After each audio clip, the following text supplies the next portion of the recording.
How to prune a honeysuckle bush. There are two types of honeysuckles, bush honeysuckle and native vine-like plants.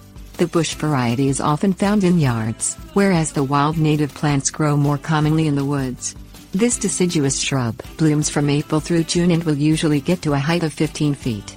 Its sweet-smelling flowers attract hummingbirds and butterflies throughout its blooming season, and it makes an attractive hedge for any yard.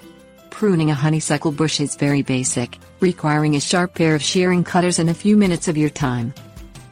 Prune as soon as the blooming period is done, usually the end of June, no later than mid-July.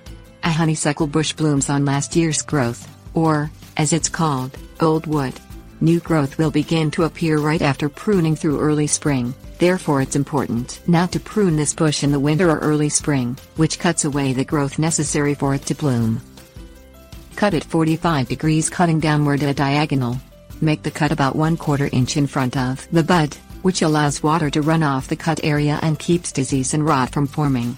Do not cut any further away from the bud or you will create a stump. Be sure to use well-sharpened pruning shears or clippers so as not to tear at the delicate branches. Cut away old dead wood any time of the year. This does not affect the blooming period.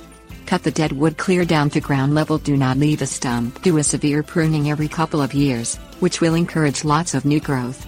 To do this, prune back to the last bud on each branch, cutting back the branches fairly low to the ground. Do this pruning at the end of summer at the latest to allow time for new growth to form in the bush.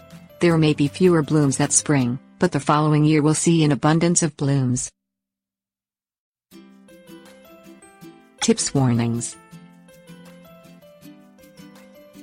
Do not try to grow the native vine-like variety as it becomes like a weed that is hard to get rid of.